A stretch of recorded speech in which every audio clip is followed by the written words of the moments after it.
Hey there, good looking. Now, in preparation for today's video, I went out and asked my social media friends, all those of you that support me on Patreon, and of course my class, my students, one simple question. What are carbohydrates? And they came up with a very impressive list. Number one, most frequent thing said was the devil. And I thought, fantastic answer. Other fantastic answers included things like things that make you fat, things that give you dementia, things that make your wife stop loving you. Really? I'm gonna have to go check real fast. Or possible, one of my favorite, the clear and obvious reason for the COVID-19 virus pandemic. Of course, none of these things are true. They're all complete garbage. And now most of you have a rudimentary understanding, by your own admission, not mine, of what carbohydrates really are. You could probably tell me some things about them. You could maybe even probably give me several food examples, but you don't really know what they are fundamentally. In fact, you're probably confused. You're like, okay, there's starch and there's simple and complex and potatoes and then fruit and fructose makes you, So my goal for today in the next 20 minutes or so is to give you some of the foundations of what they actually are, plenty of examples, and at the end I will definitely cover my recommendations of what to eat, how much, food types, and things like that. So you can zoom all the way to that one if you'd like. But let's start off with our discussion of what carbohydrates actually really are. Carbohydrates, at the most fundamental level, are simply a carbon molecule that's attached to a water. So this is why we call those carbons that have been hydrated, or carbohydrates. So the chemical formula is typically C6, so 6 carbons attached to 6 waters, H12 because it's 2, O6, right? So 6 water, 6 carbon. That's glucose and a bunch of other of your simple sugars, right? So we typically break down carbohydrates into 3 major categories. Number 1 would be sugar. Number 2, starch. Number 3, fiber. And we'll talk more about fiber a little bit later, but let's take a look at sugar. That is what you think. It includes things like fruit, dairy, added sugars, and even some vegetables. Okay. Now, also there are starch. So starch are things like lentils, legumes, plants, beans, etc. And then, like I said, fiber.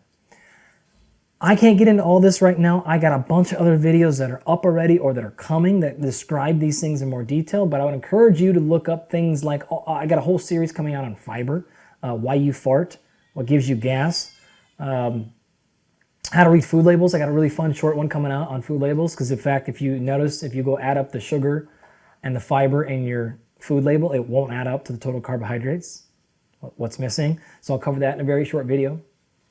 I also have a bunch of stuff where I talk about how these all work together in plants and animals, how it cycles back, how you can take starch from the ground and move it up to trees and make fruit, and what that means to have a ripe fruit or an unripe fruit, non-ripe fruit, what it means, why say a green unripened banana is a different type of carbohydrate than a yellow ripe one, etc. So all that stuff is up there already. Okay, so those are the 3 main categories. Now, there are some serious confusion when it comes to the carbohydrates. And for example, things like starch. Okay, now, most vegetables, as you see, can be sugar. And the classic example there are beets. So beet is basically going to be in sugar, even though it grows in the ground. Starches, though, which most people have heard of but probably couldn't identify, you could probably pick out the fact that, hey, potatoes, corn, things like that can be starchy.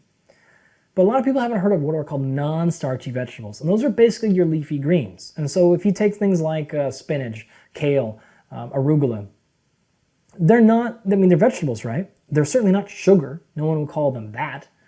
And they're not, same as a potato, they don't have any calories. So typically what a lot of us would call a non-starchy vegetable would be something that has less than 5 grams of carbohydrate per cup, raw cup that is. And most of that, or a lot of that's probably coming from fiber. And so we don't really count it because they're almost acaloric. They're so low in calories, they're so high in fiber that they really don't contribute. In fact, a lot of the people in nutrition won't even count them. If you're giving prescriptions for calories and things like that, they don't even count green vegetables. It's just unlimited because their numbers are so low and they don't really work. So it's not a big deal. All right, so your starchy, your non-starchy, different vegetables. Of course, again, vegetables can be any category. And there's a reason why fiber does this, which I'll talk about in just a second. So at the simplest form, carbohydrates are in what we call a monosaccharide. Mono meaning one, and saccharide being Greek, I think, for sweet. Okay. Now you'll often hear these referred to as simple sugars or simply sugar. Now all those terms don't mean the exact same thing, but they pretty much do. So if you hear someone say monosaccharide, simple sugar, or just sugar, you're all kind of saying the same thing. And there's three basic categories: glucose, fructose, or fructose, depending on how you want to pronounce it, and galactose. Now if you look at the image here, you can see that they're fun. And this is a little bit of organic chemistry for all of you, because I know how much you love that. Right, and so you see how they have all those different points? Well, in organic chemistry, a point would refer to a carbon. And so you can pick one of these out, Ryan, and highlight it maybe for me. And you can see that there's a carbon corner, and each corner has an OH and an H attached to it, basically. Because it's one carbon and one HOH, which is H2O. One carbon that's been hydrated. And now you can see fructose has 5 sides to it. Sometimes it has 5 carbons, sometimes 6. Don't worry about that, okay? But I've also color-coded the examples on the bottom with the actual saccharide themselves to help you a little bit. If you look at glucose, we're going to see that in sweet products, sport drinks, sugar, honey, maple syrup, things like that. So it is natural. A lot of times it's used in our processing process, I guess. But it is natural and totally available in the real world, if you will. I don't know what isn't natural, but you know what I mean. Real food, whole food. Okay, fructose is the fruit sugar, right? So we all know fruit is made up heavily of fructose, although it's not nearly as high as what folks think. Typically something like 25% of the carbohydrates in fruit are fructose. The rest is other stuff. So it's not really that high, 5 grams, 3 to 5 grams usually, something in that ballpark. And then the green one is beets, or is galactose. You'll find in beets. Now you may be thinking to yourself, I have definitely heard of glucose, blood sugar. I've also heard of foods and things like that with glucose. I know I've heard of fructose or fructose, but I've never really heard of galactose. And you may be asking yourself, why? Well, part of that is because galactose is not particularly sweet, right? And so you don't use it as much. It's not a part of the processing process. There we go again. And so it's not a part of the general lexicon. We don't hear about it that often. But those are our 3 monosaccharides. If I take these monosaccharides, oh, and by the way, almost forgot again. A street name for glucose is often dextrose. So if you've ever been around the supplement game, or especially bodybuilding and body composition folks, these guys were on it in the 1980s and 90s. Glucose and dextrose are pretty synonymous. Not the exact same thing, but that's what it is, if you're wondering. Okay, now, if we take a look at sugar, we have to go through a basic discussion what this means, because there's a lot of demonization of sugar. And in part, it's justified, in part, it's not. So sugar in itself is not bad for you. The common cliche we would say is the devil is in the detail, or the dosage in this. Okay. So a little bit of sugar is fine for you. A lot of it, of course, it's bad for you. But a lot of water is bad for you. A lot of oxygen is bad for you. It always depends on the dosage. So the conversation needs to move from things are good or bad to, well, how much is bad for me? At what point does it become excessive? Because you said a little bit's okay. What is that level? This is the theme I'm going to bring up at least 3 or 6 times, and at least 7 or 7,000 times in my class. But we really, friends, have to move away from the idea that foods are good for me or bad for me. They all have pros and cons. We want to take advantage of them in certain situations and not use them in situations when they're suboptimal. That's how you maximize sports nutrition: performance, body composition, aging, digestion, sleep, all of it. When you understand what things do and don't do, rather than saying this is bad or this is good. So, let's start with sugar. Okay, when we hear the word sugar, most people are thinking the red thing, added sugar. But it gets conflated with the other types of sugar like fruit, dairy, and vegetables. And when we say things like sugar is bad for us, it makes people think fruit, dairy, and vegetables are bad for us because they contain sugar. And that's demonstrably false. In almost every situation, that's not correct. We do want to pay particular attention and avoid, in most cases, added sugar. But not even that is always bad for us. This is a sports nutrition class that I make this video for, right? So, in particular cases, and I being a practitioner working with a lot of athletes, I will use added sugar a lot. There's a huge benefit. But there's also plenty of times when I don't want them to use it. I am of the belief that even with the pro athletes, 90-95% of their calories should come from whole, real foods. But that doesn't mean I'm not going to take advantage of added sugars in different scenarios. I'll talk about this at the very end of the video, but we have to keep that in mind. For example, we have to understand what co-ingestion of foods look like. If you consume fruit juice versus a piece of fruit, this is going to act very, very differently. One might be better. There are plenty of situations when the fruit juice is the better choice. Think, for example, a paramedic at the end of a finish line. Somebody's passed out because blood sugar got low, or they come upon a diabetic or something. Right? In that case, you're not going to want to give them sweet potatoes and slow-releasing carbohydrates like lentils. No, you want to give them the fast ones, right? So in that particular case, the reason the fruit juice works so much faster than the whole fruit is because the juice is now, in order to get the juice, you've removed the fiber. And we know when you co-ingest monosaccharides with fiber, they don't respond and get in the bloodstream nearly as fast. So we have to be able to use that to our advantage. So fiber drastically alters digestion and changes absorption rates. And this is one of the other reasons, in fact, actually I have some videos specifically on why fruit doesn't make you fat, if you're wondering. But one of the reasons why whole fruit consumption is not a big deal for most people is because it is co-ingested with fiber. So it doesn't cause big slams up in blood glucose or anything like that. Okay, so learn to use sugar to your advantage. Learn to communicate with people as well. When they say or ask questions about sugar, are they talking about really added sugar? Right? Are they conflating that with saying, oh, I don't eat sugar, so I don't eat potatoes, I don't eat rice, I don't eat bread? Oh, okay, like you're not really talking about sugar. You don't really understand what we're getting at here. You're not wrong per se, because technically those are sugars, but that's not the connotation that they're really getting at. So you have to translate for them just a little bit. So I just mentioned this. Fruit is not bad for us. It's not the devil. It doesn't make people obese. In fact, Stephen Guyenet has a fantastic review article he's published on this. And typically people who consume whole, real fruit are typically way less. It's generally associated with good body composition. Anyways, let's get back to it. If I take these three monosaccharides and I start combining them together, and if I put two of them together, I get what's called a disaccharide, di meaning two. Now, we don't typically see fructose combined with itself, and we don't see fructose combined with galactose a lot. So really the three options for disaccharides you see most commonly in human food consumption and certainly sports nutrition is going to be glucose and glucose put together, and we call that maltose. Okay, and I know you're familiar with maltose, you may not realize it, but you've been around and you've been exposed to maltose plenty. It isn't naturally occurring, but it's also very common with processed foods. The most common one, I'm sure, and the one you're most familiar with is fructose plus glucose, and that is sucrose, of course, right?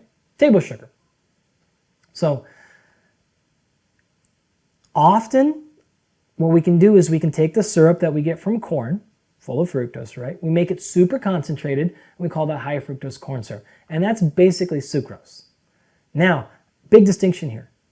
Sucrose is not the exact same as high fructose corn syrup for a bunch of reasons you really don't care about. Human physiology has a much more difficult time working with high fructose corn syrup. So there are a lot of reasons why sucrose is good for you. There are plenty of times I recommend it and I give it to the athletes I work with. It even comes in nature. It's real in whole foods and fruits. Good idea.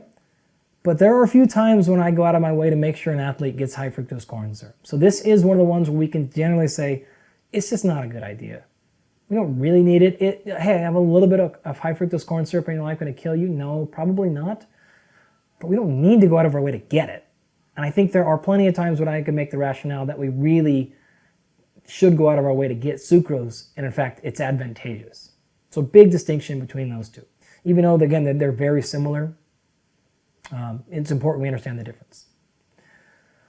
So our third one is this galactose-glucose combination, and we call that, come on now, you know what it is. It's lactose, milk sugar, right? So you're familiar with that. And you may be thinking to yourself, okay, I know sucrose is sweet, I know maltose is sweet, especially when you hear the food items that you find maltose in. But you don't think of milk as being something sweet. Well, the reason is, again, because it's galactose. It's not one of the sweet ones. So this is also one of the reasons why a lot of milk companies will put added sugar in their milk. It makes it taste sweeter. In fact, one particular company got in real big trouble for that years ago because they were doing that, not telling people and not even adding it to the food label. Also, one of the many reasons why milk, and particularly chocolate milk, so you take that and add even more sugar to it, is so effective as a post-exercise meal because it's liquid, it's got great protein source, and it's got a lot of a really simple, fast delivery sugars in the form of lactose. So we'll get to that more later when we get to the performance section. So some of these disaccharides, specific examples, maltose, like I said, you've heard of it. You've had a chocolate malt or heard of a chocolate malt, right? You've had a malted beverage, perhaps, some of you, maybe a little bit Old English in your life, right? Malt liquor, of course, this is how you make alcohol. You malt hops or barley or things like that. It's the cooking process, you make malt out of it. And a lot of your sweetened foods. Sucrose, like we said, table sugar, and then lactose is our milk sugar. Now, if I take this monosaccharide and I put 2 together, we get a disaccharide. If we put about somewhere between 2 and 10 together, it's called an oligosaccharide. And we're not going to spend as much time on these because they're not nearly as common as the next category, as well as the mono and disaccharides. But it does happen. This is a case of maltodextrin, right? If you're paying attention earlier to what dextrin is, you combine that with maltose, and you get things like this. Hard candies, they're typically maltodextrin. Goo packs, if you've ever heard somebody using that for endurance performance, typically or often come as oligosaccharides as well. So, more importantly, if we go past that 10 molecules of glucose or so, and we continue to add glucose molecules, we get what's called a poly, meaning many saccharides. And these, friends, are our complex carbohydrates. Remember, simple carbs were the mono and disaccharides, oligosaccharides not super common, as common, and so the complex carbohydrates are these polysaccharides. If we get these polysaccharides in human, we call them glycogen. That's right. So the stored form of glucose is glycogen. Now I have a short 5-minute video up on the storage and transportation of all of your macronutrients. But in that video, you would see that, hey, glucose is transported in the blood as blood glucose or blood sugar, and it's stored in the liver and muscle as glycogen. And so if it's in our muscle or in an animal's muscle, we call it glycogen. If it's in a plant, you don't eat glycogen, you eat starch. There we go with that starch word again. Remember, that's what starch actually is. So a potato would be a starchy carbohydrate because it has a lot of them.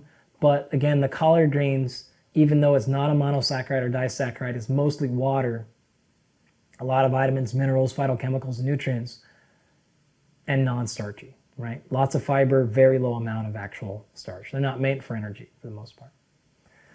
So now there are a couple of other categories of polysaccharides besides starches and glycogen. But remember, those are typically fiber.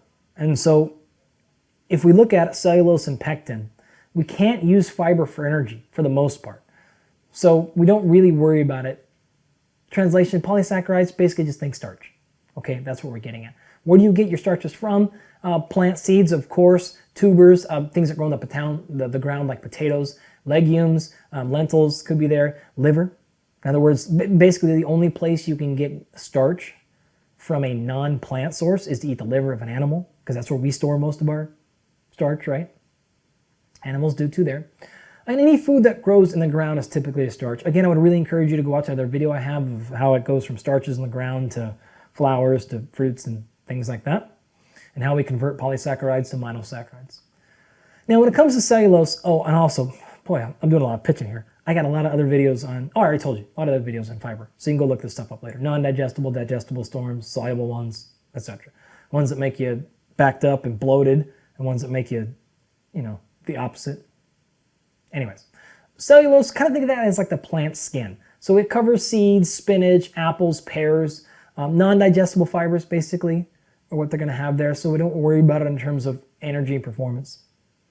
The other one is pectin. So pectins are things like oats, oranges, apples, carrots, flax seeds are going to have some of these pectins in. They do different things, but they're basically just your fibers. Okay. So that being said, you understand the basics of the monos all the way up to the polysaccharides. Let's talk about application here. So which one is better and how much of them do I eat, which is the next and final slide. Second or third or so reminder here. You got to stop thinking about foods as good or bad and start thinking about when can I take advantage of them because they're specific characteristics. And so let's start with complex. in general, we would say you should eat most of your carbohydrates as complex carbohydrates. Why? They tend to have more fiber. They're slower releasing, so you get less glycemic index spikes, so you have less of an insulin issue. You're less likely to develop type 2 diabetes. They also tend to come with more fiber, like I said, and so they have a pretty high satiety index. They make you feel full. You don't want to eat more necessarily. So those are all reasons why they're generally good for health. And so if you're just looking for general health ones, I wouldn't say don't eat simple carbs, but hedge towards the complex ones. Other benefits, because they are slow releasing and long lasting, you're less likely to get big, huge energy spikes and drops. So if you find yourself always in your 1 o'clock class nodding off after lunch, look back at your food. You're probably eating a lot of simple carbohydrates. You're getting a spike and then you're dropping off. You don't see that. We see this commonly with breakfast. Oh, I get up and I try to eat a lot of carbs for energy and then I just crash. I eat an orange and a bagel. And like, oh, great. So you had a ton of very quick releasing sugar. You had no protein. You had no fiber, both of which slow the release of it down. You had no vegetable. Well, of course. And then you added coffee to that. Boom. Of course you're going to crash. I mean, geez, don't be stupid. Did you get up and have some oatmeal and you mix that with some fat, some protein, some carbs, some fiber? Well, now you're going to be probably just fine. But those advantages of the complex carbs are also their disadvantage. I talked about earlier. When you need to spike somebody's blood glucose in the sake of an emergency, you can't just give them a plate of slow-releasing brown sugar. You need white sugar, right? The difference between white sugar and brown sugar, of course, basically being the fiber. They've removed it, right? And so in this particular case, like post-exercise, we almost always want to use simple carbohydrates. Now, I should back up. I shouldn't say almost always. It depends on context. So you really got to think through your situation and scenario. How old is the person? Are they trying to lose weight, gain weight? Do they not care about that? Is it not really relevant? Are they trying to maximize recovery? Are they trying to maximize muscle growth? Are they trying to improve digestion? All of this stuff factors in. So those things all determine whether a simple or a complex carbohydrate is a better choice in that scenario. What about rehydration? Yeah, that's right. Simple carbohydrates are much more effective than complex carbohydrates for rehydration, if you even realize carbohydrates are important for rehydration.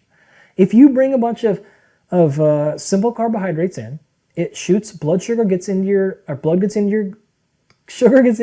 really quickly. That sugar will go into the muscle tissue, that will bring water with it, and you'll help rehydrate really, really, really quickly. It's very important that you do that, even if you haven't lost muscle glycogen, right?